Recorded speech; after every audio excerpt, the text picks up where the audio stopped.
गुज़िश्ता जुमे आप हज़रात के सामने वरासत की तक़सीम के उन्वान के हवाले से चंद मारूज़ात पेश की थी, जिसमें इस्लाम के निज़ाम तक़सीम वरासत की कुछ ख़ुसूसियात मैंने बयान की थी कि इस्लाम के निज़ाम तक़सीम वरासत के अंदर ख़ुसूसियात में से एक ख़ुसूसियत ये है कि इस्लाम कहता है कि मैयत जो कुछ भी छोड़ कर जाए उसमें से हर चीज़ को तक़सीम किया जाए, चाहे वो तिजारती सामान हो, चाहे वो इस्तेमाल की चीज़ें हों, चाहे वो मकान प्लॉट जायदाद जो कुछ भी हो, उसमें से हर चीज़ को तक़सीम किया जाए।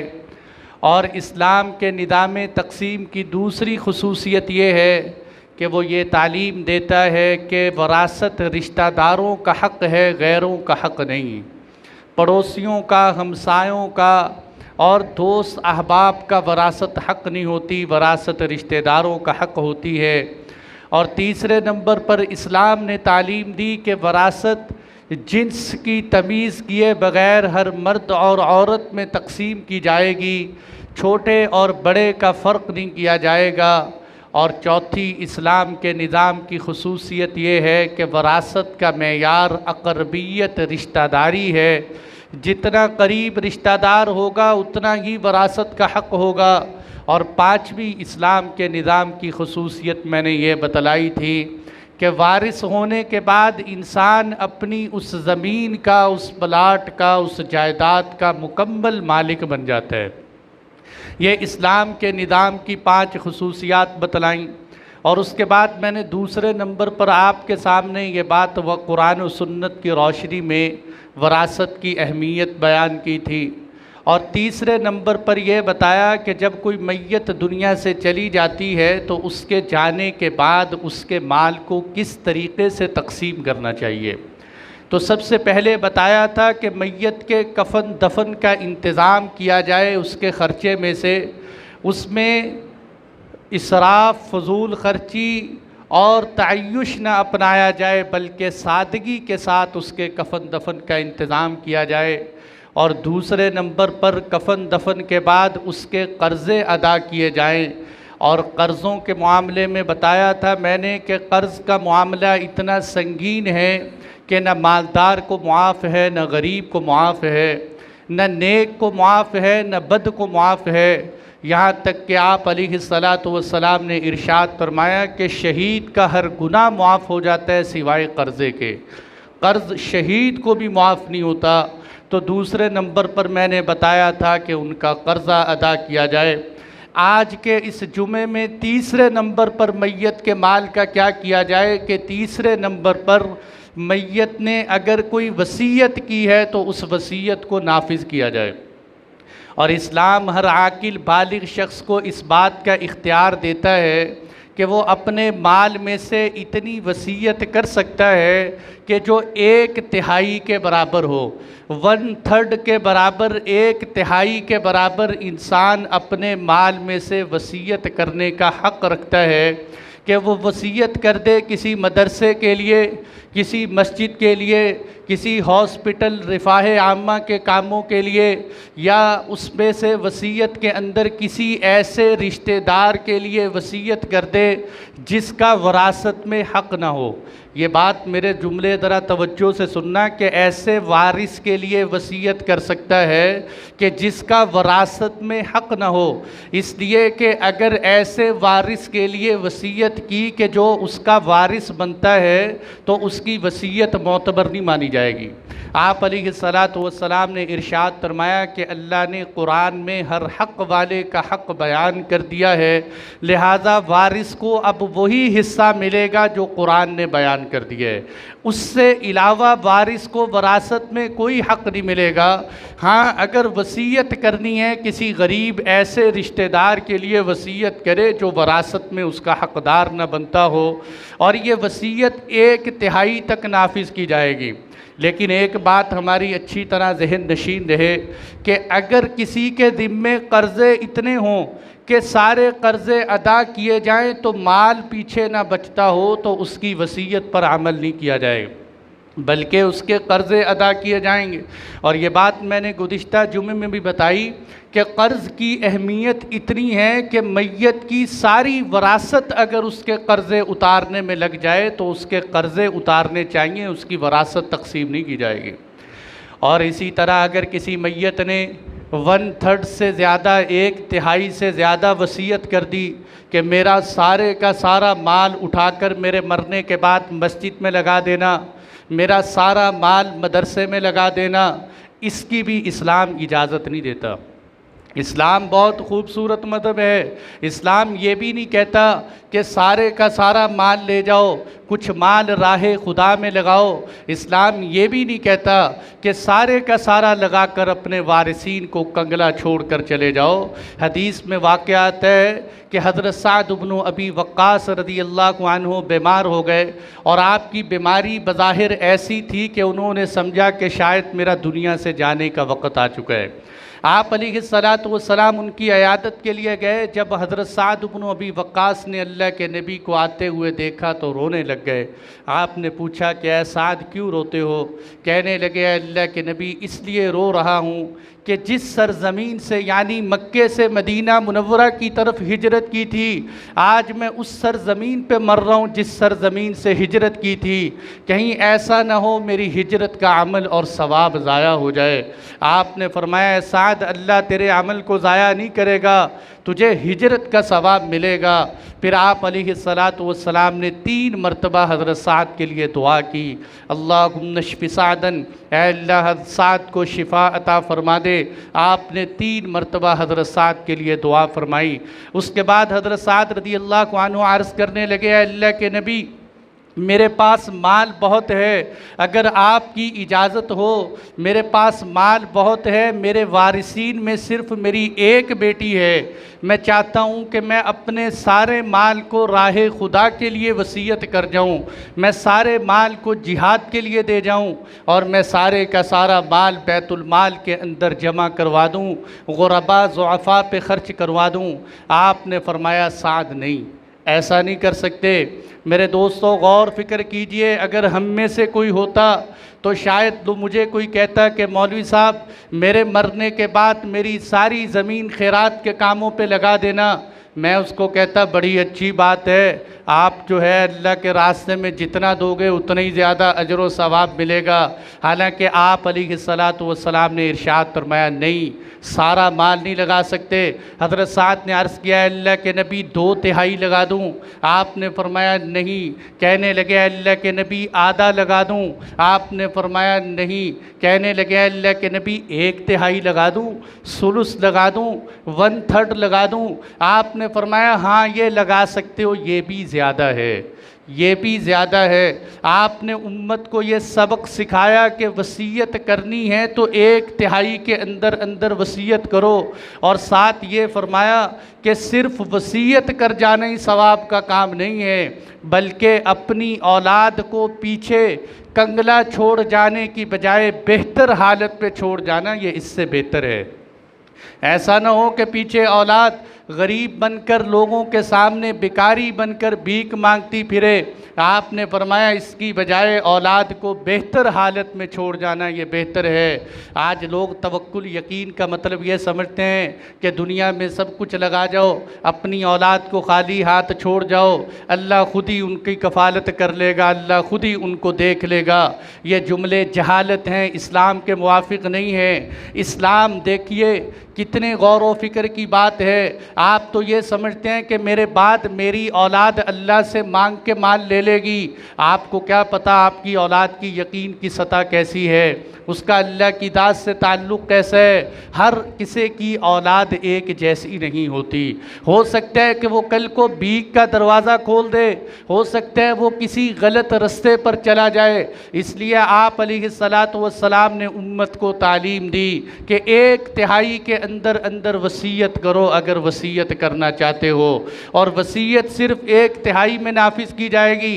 इसी तरह बहुत सारे लोग वसीयत करते जाते हैं, दुनिया से गुनाह के कामों की वसीयत करते हैं।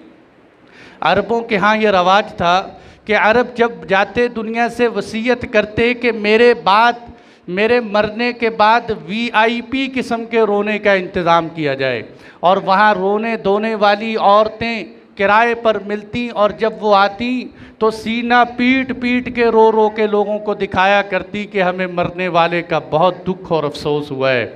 आज हमारे यहाँ ऐसे तो नहीं करते कि मरने का ये कहा जाए कि मेरे बाद वीआईपी रोने का इंतज़ाम किया जाए।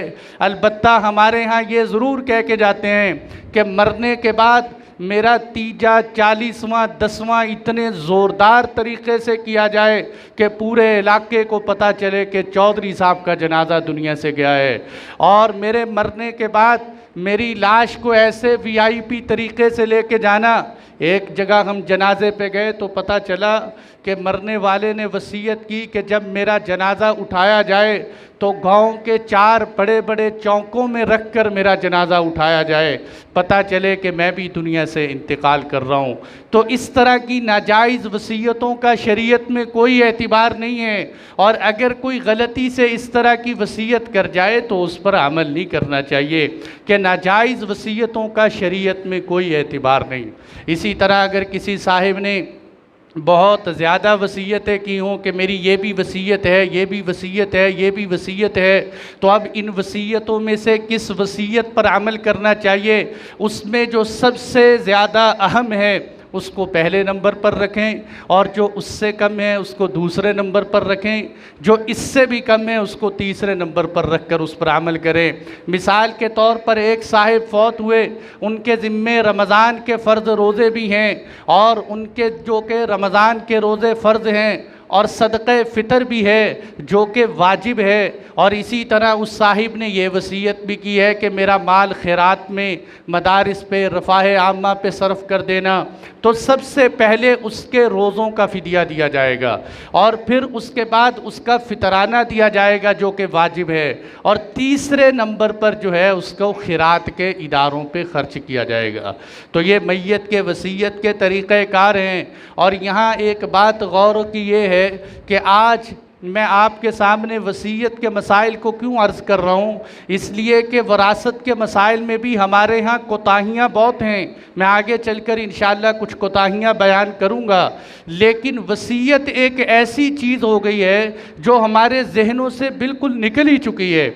या तो इसकी वजह यह है कि वसीयत की अहमियत हमारे सामने नहीं, या इसकी वजह यह है कि लोग वसीयत इसलिए नहीं करते, वो कहते अभी मेरा मरने का कोई इरादा ही नहीं है, मैं क्यों वसीयत करूं, मेरा तो अभी मैं सेहतमंद हूँ, ठीक ठाक हूँ, तंदुरुस्त हूँ, जब मैं बीमार हो जाऊँगा, मौत के आसार मेरे ऊपर नज़र आएंगे, मैं उस वक़्त वसीयत कर जाऊँगा। हालांकि जब किसी पर मौत के आसार होते हैं या मौत उसको अचानक दबोच लेती है तो मेरे दोस्तों वहाँ इंसान की ज़ुबान नहीं चलती, इसका दिमाग क्या चलेगा, ये क्या सोच सोच कर वसीयत करेगा कि मैं उस वक़्त वसीयत करूँगा। ये 2 वजह हैं कि जिसकी वजह से लोग वसीयत नहीं करते। नंबर 3 जिसकी वजह से लोग वसीयत नहीं करते कि लोग समझते हैं वसीयत का मतलब है मैं अभी मरने वाला हूँ। अगर कोई आदमी कहते ना कि भाई मेरी वसीयत लिख लो, उसके बीवी बच्चे रिश्तेदार इकट्ठे होकर कहते हैं खैरियत तो है, आपने वसीयतें लिखवाना शुरू कर दी हैं, आप तो अभी अल्हम्दुलिल्लाह तंदुरुस्त हैं, आपको अभी अपनी ज़िंदगी में वसीयतें शुरू कर दी, आपको क्या हो गया। तो रिश्तेदार, घर वाले, अहबाब उसको वसीयतें करने से रोकना शुरू कर देते हैं। हालांकि मेरे दोस्तों आप अलैहिस्सलातु वस्सलाम की तालीम देखिए। हज़रत अब्दुल्ला बिन उमर रज़ियल्लाहु अन्हुमा की रिवायत है, फरमाते हैं कि आप अलैहिस्सलातु वस्सलाम ने इरशाद फरमाया कि जिस शख्स के ऊपर ऐसी चीज़ उसके पास हो कि उसको वसीयत करनी चाहिए, उसको 2 रातें भी इस हाल में नहीं गुजारनी चाहिए कि वो वसीयत न करे। यानी किसी इंसान के लिए जायज़ नहीं है कि उसके पास वसीयत करने की चीज़ हो और फिर वो 2 रातें बग़ैर वसीयत के गुजार दे। हज़रत अब्दुल्ला बिन उमर फरमाते हैं कि जब मैंने ये हदीस अल्लाह के नबी से सुनी, उसके बाद मैंने ज़िंदगी भर में 1 रात भी ऐसी नहीं गुजारी कि वसीयत मेरे पास लिखी हुई जेब में ना होती हो। हर वक़्त वसीयत लिखी हुई मेरी जेब में होती थी। हज़रत हसन बसरी रहमतुल्लाह अलैह फरमाया करते थे, मोमिन की शान ये है कि उसकी वसीयत उसके पास होती है। मोमिन की शान ये है कि उसकी वसीयत उसके पास होती है।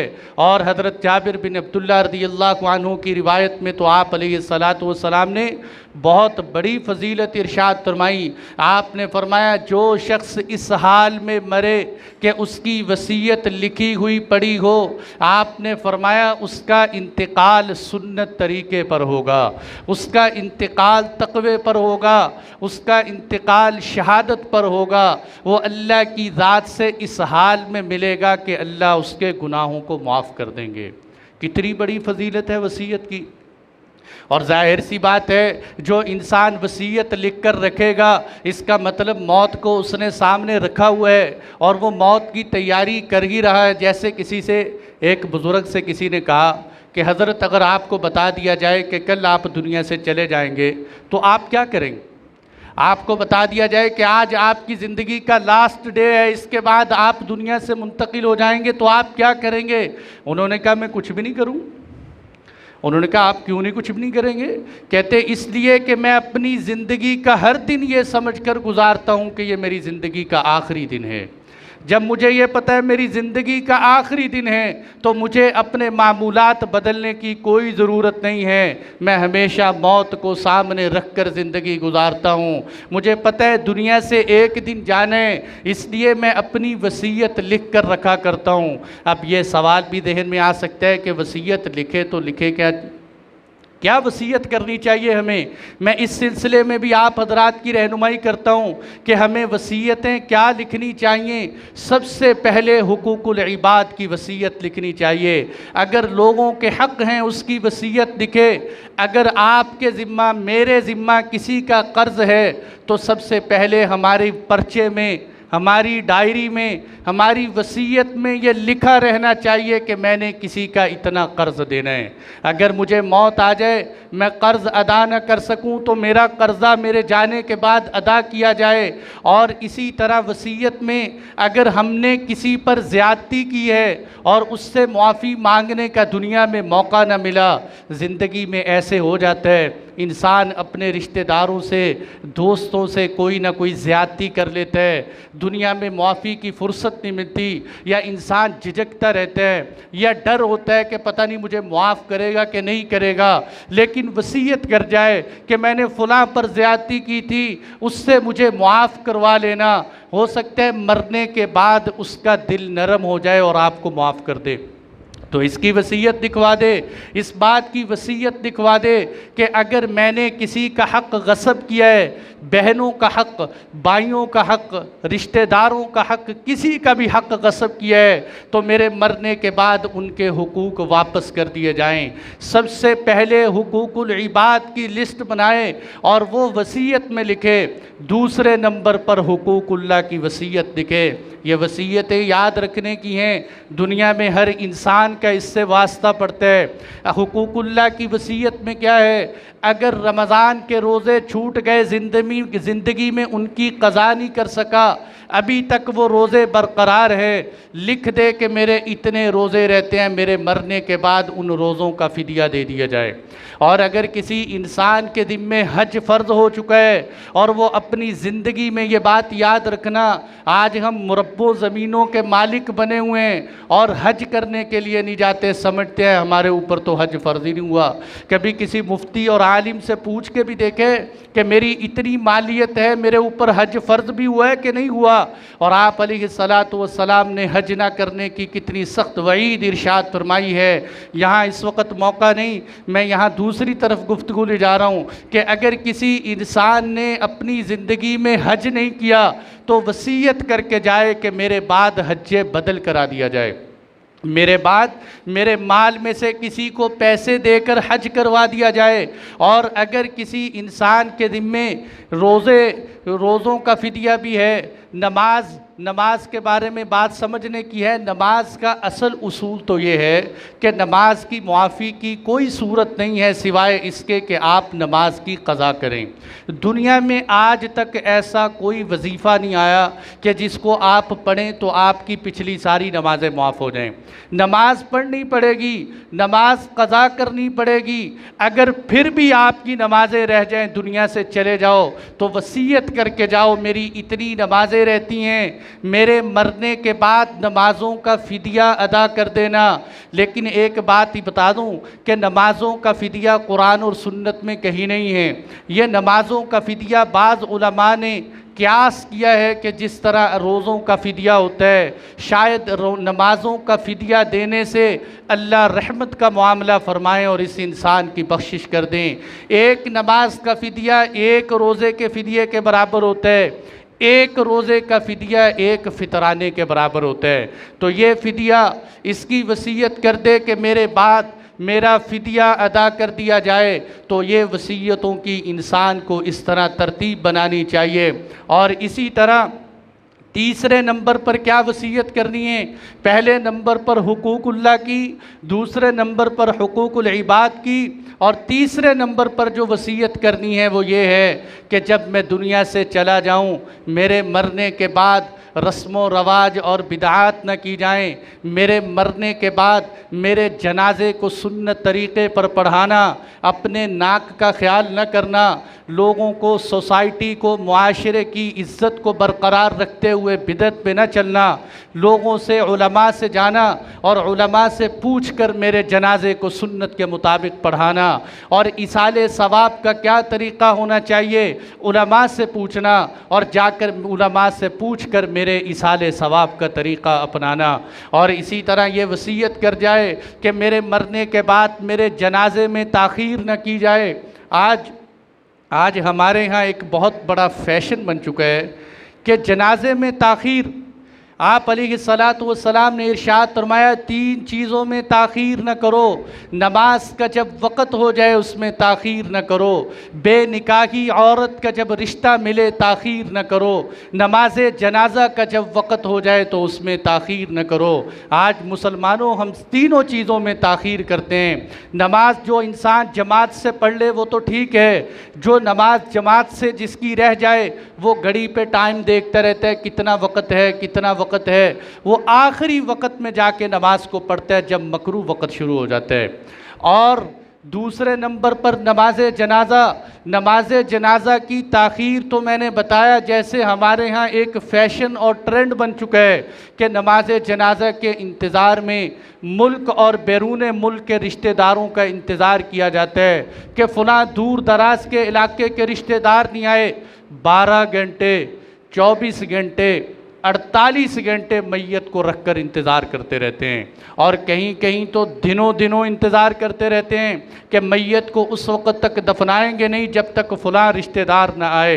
तो मैयत के जनाजे में ताख़ीर, ये वसीयत करके जाए कि मेरे बाद जनाजे में ताख़ीर न की जाए। और तीसरे नंबर पर आपने फरमाया, बेनिकाही औरत का जब रिश्ता मिले तो रिश्ते में ताख़ीर न करो, चाहे मर्द हो चाहे औरत हो, जोड़ का रिश्ता मिले रिश्ता कर दो। आज हमारे यहाँ रिश्ते के मेयार और स्टैंडर्ड इतने हो चुके हैं कि मेयार के मुताबिक रिश्ते तलाश करते करते करते एक वक्त वो आता है कि बेमेयार के रिश्ते भी इंसान को नहीं मिलते, और फिर उसकी बेटियां उसके सामने सफ़ेद बालों वाली हो जाती हैं और फिर बेचारा अपने ऊपर शर्मिंदा होता है कि मैं क्या कर चुका हूँ। ये 3 चीज़ें जिसमें ताख़ीर नहीं करनी चाहिए। वसीयत करके जाए कि मेरे बाद इन चीज़ों में ताख़ीर न की जाए। ये वसीयत की चीज़ें हैं। मेरे दोस्तों, आज के बाद दियत करें कि हम इस वसीयत की तरतीब बना कर जाएंगे अपनी ज़िंदगी के अंदर। ऐसा नहीं होगा कि मौत के वक़्त फ़रिश्ता आके कहेगा कि भाई आपके पास टाइम है, जल्दी जल्दी अपनी वसीयत लिख लो। इसीलिए आप अलैहिस्सलातु वस्सलाम ने अचानक मौत से पनाह मांगी है। आज इंसानों का पता नहीं चलता, गाड़ी में गया बेचारा वो गया, रात को सोया, सुबह उठ न सका, और वो बेचारा बैतुल खला गया, वापस आ न सका, एकदम बैठे बैठे गुफ्तगू करते हुए सांस बंद हो गया। तो इससे पहले लिख के जाएं। मैंने बताया था कर्ज़े का मामला आसान नहीं है। आप अलैहिस्सलातु वस्सलाम ने इरशाद फरमाया कि जो आदमी दुनिया में कर्ज़ा अदा किए बग़ैर चला जाए, उसकी रूह को उस वक़्त तक जन्नत में नहीं पहुँचाया जाता जब तक उसका कर्ज़ा अदा न किया जाए। अल्लाह के नबी सल्लल्लाहु अलैहि वसल्लम उस शख्स की नमाज जनाजा पढ़ाने से इनकार नहीं करते थे, बल्कि उस शख्स की नमाज जनाजा में शिरकत ही नहीं करते थे जो कर्ज़ अदा नहीं करता था। अंदाज़ा कीजिए। इसलिए ज़िंदगी के अंदर वसीयतें, और दूसरे नंबर पर मैंने जैसे बताया कि चौथी चीज़ मैयत की वरासत है कि मैयत की वरासत को जल्द अज जल्द तकसीम करना चाहिए। आज हमारे अंदर वरासत के मामले में बड़ी ख़तरनाक कोताहियाँ पाई जाती हैं। होता क्या है कि बड़ा भाई वह जायदाद के ऊपर काबिज़ बनकर बैठ जाता है, बिज़नेस है तो बिज़नेस के ऊपर चौधरी बनकर बैठ जाता है और अपने बिज़नेस को तकसीम करने नहीं देता, क्योंकि उसकी चुदराहट में फ़र्क आ जाता है, उसकी सरदारी ख़त्म हो जाती है। शरीयत कहती है वरासत फ़ौरन तकसीम करो।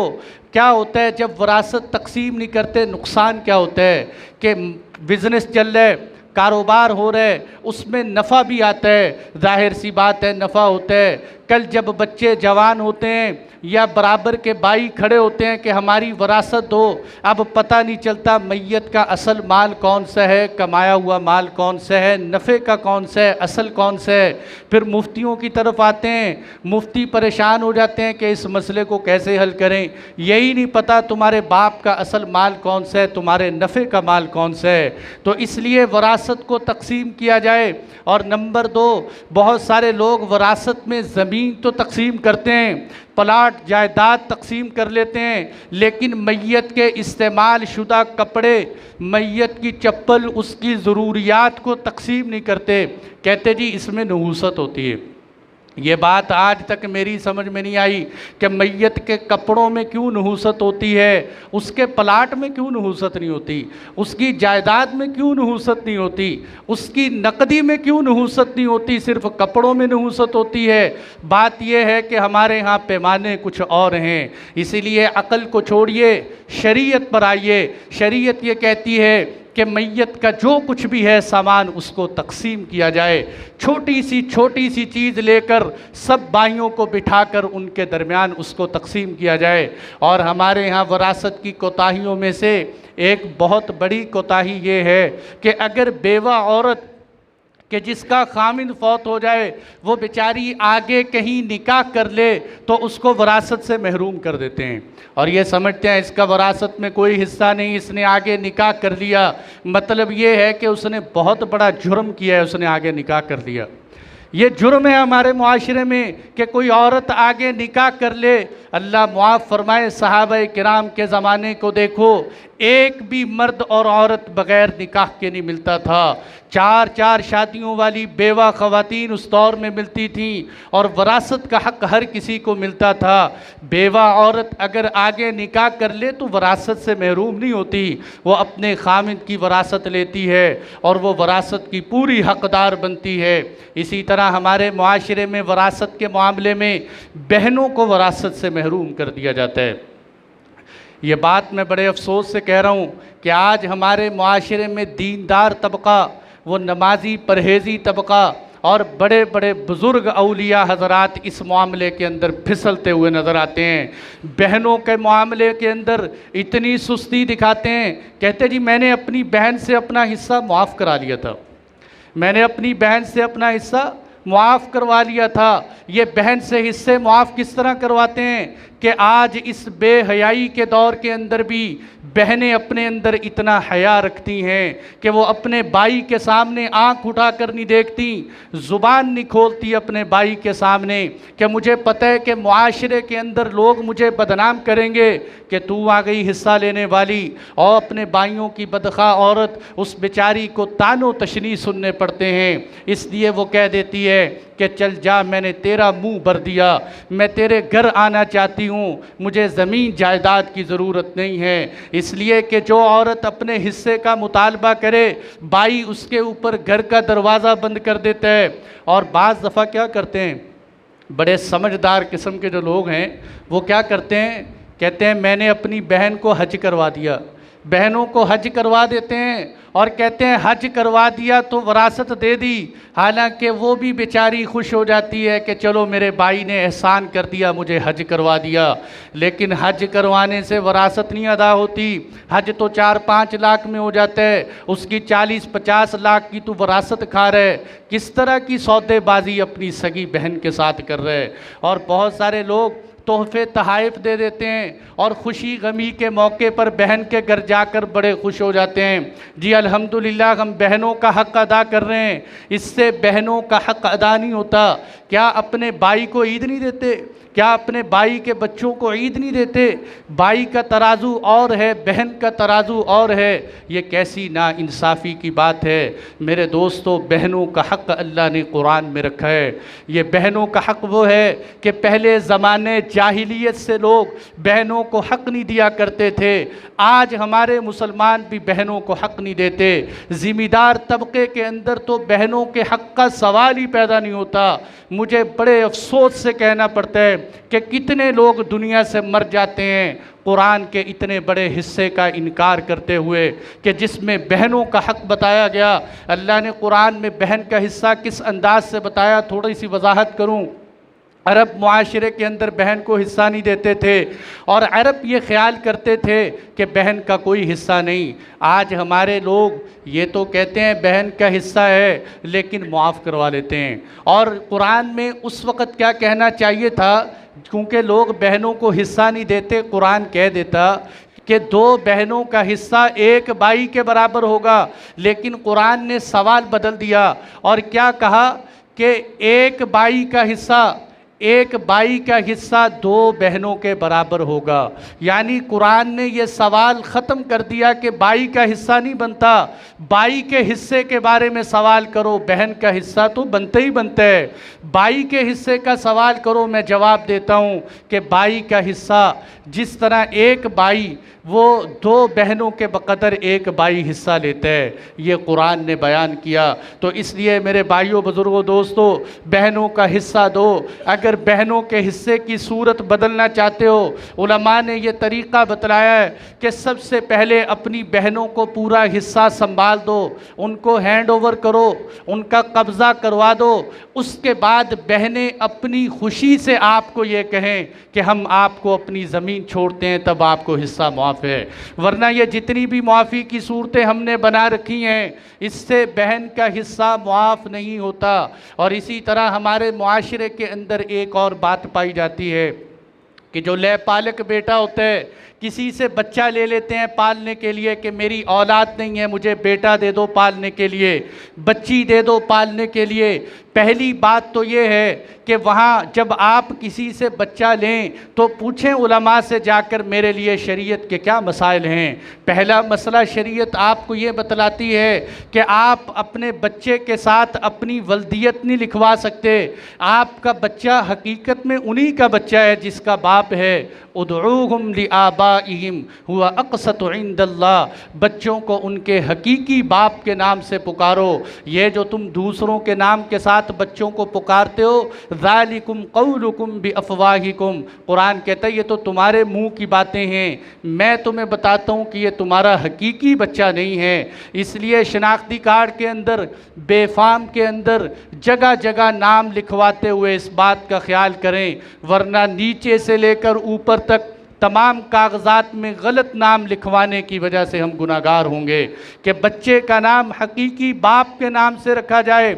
और नंबर 2, बच्चा जब आपके पास आया है, जैसे मैंने बताया, हकीकी वारिस नहीं है वो आपका बच्चा, क्योंकि आपका बच्चा हकीकत में किसी और का बच्चा है। वो जो आपके पास आया है वो आपकी वरासत का हक़दार नहीं बनेगा, बल्कि उसकी वरासत उसके असल बाप की तरफ से चलेगी। हमारे यहाँ क्या होता है, असल बाप से वरासत से महरूम कर दिया जाता है और जिस बाप की तरफ निस्बत की जाती है वहाँ से उसको वरासत दे दी जाती है। तो इसमें दोनों बातों का लिहाज करना ज़रूरी है कि हमारा बेटा जो ले पालक है वो हमारी वरासत का हक़दार नहीं बनेगा। और इसी तरह ये मुमकिन है कि आप अपने बच्चे के लिए जो ले पालक है, ज़िंदगी के अंदर कोई उसको हिस्सा संभालना चाहें तो संभाल सकते हैं। ज़िंदगी में कोई माल उसको देना चाहें तो दे सकते हैं, वो माल उसी का कहलाएगा। चाहे आप सारे का सारा माल ज़िंदगी में उसके हवाले कर दो, वो उसका हक़दार कहलाएगा। आखिरी बात जिसकी तरफ विरासत के हवाले से तवज्जो ज़रूरी है वो ये है कि बहुत सारे लोग अपनी ज़िंदगी में अपनी विरासत को तकसीम करते हैं। वो चाहते हैं कि मैं अपनी ज़िंदगी के अंदर अपनी वरासत को तकसीम कर जाऊं। तो ज़िंदगी में वरासत तकसीम करने के अंदर एक तरीक़ा तो यही है कि जो वरासत का तरीक़ा है कि आप बहनों और भाइयों के अंदर वरासत की तरतीब पर हिस्सा तकसीम कर दें। दूसरा तरीक़ा ये भी है कि आप बेटे और बेटियों को बराबर के हिस्से दे दें। इसका भी इस्लाम आपको इख्तियार देता है। और तीसरी बात यह है कि अगर आपका कोई बेटा बहुत फर्मा बरदार है, आप उससे बहुत ज़्यादा खुश हैं, आप उसको कुछ इजाफ़ी देना चाहें तो आप वो भी उसको दे सकते हैं। अगली बात यह है कि बहुत सारे लोग अपनी औलाद को ज़िंदगी में आक कर देते हैं, अखबारात में और रिसालों में ख़बर शाये कर देते हैं और लोगों को गवाह बनाते हैं कि मैंने अपने बच्चे को आक कर दिया। ये मसला पूरी तवज्जो से सुनने का है कि आक के माना क्या होते हैं? नाफरमान बेटा। आक का मतलब क्या है? नाफरमान बेटा। अगर कोई बच्चा नाफरमान है तो बाप को आक करने की ज़रूरत ही नहीं, वो पहले से ही नाफरमान बेटा है। और अगर कोई बेटा फर्मा बरदार है तो बाप के आक करने की वजह से भी वो आक नहीं होता। बहुत सारे लोग कहते हैं मेरा बेटा नमाजी क्यों बन गया, मैंने इसको आक कर दिया। ये कुरान की तिलावत में क्यों लग गया, मैंने आक कर दिया। ये दीनदार क्यों बन गया, मैंने आक कर दिया। इससे आक नहीं होता। वरासत जो होती है उसमें मालिक का भी कोई इख्तियार नहीं चलता कि मेरे मरने के बाद मेरी वरासत को यूँ करना यूँ करना। ये जो लोग कह के चले जाते हैं मेरे मरने के बाद मेरा बेटा आक है, उसको वरासत न दी जाए, उसको पूरी पूरी वरासत मिलेगी। बाप के कहने की वजह से वो वरासत से महरूम बिल्कुल नहीं होता। हाँ, अगर बाप अपने किसी बेटे से बहुत ज़्यादा तंग है, उसको महरूम करना चाहता है, तो उसका तरीक़ा ये नहीं है। उसका तरीक़ा ये है, शरीयत इख्तियार देती है कि अगर कोई बेटा नाफरमान है, गुनाहों में मुब्तला है, तो ज़िंदगी में उसको वरासत से महरूम कर दो। ज़िंदगी में कैसे करो कि जो आपके 5 बेटे हैं उनमें से 4 बेटों को ज़मीन अलग अलग करके चारों को तकसीम कर दो, एक को कुछ भी ना दो। और ज़िंदगी के अंदर ये तरीक़ा अपनाओ, तब आपका बेटा आक होगा। अगर सिर्फ ये कह के चले गए कि मेरे मरने के बाद आक कर देना, इससे आक नहीं होता। या ज़िंदगी में कहा कि मेरे 4 बेटे हकदार हैं, ये हकदार नहीं हैं, इससे भी आक नहीं होता। जब तक के 4 बेटों को ज़मीन जायदाद मकान सब कुछ संभाल न दे और वो जो एक बेटा है उसको महरूम न कर दे, उस वक़्त तक महरूम नहीं होता। ये शरीयत के वरासत के चंद मसाइल हैं। अल्लाह की ज़ात से दुआ है कि अल्लाह ताला हमें तमाम शोबों में इस्लाम की तालीमात पर चलने की तौफ़ीक़ अता फ़रमाए। व आखिरु दावाना अनिल हम्दुलिल्लाहि रब्बिल आलमीन।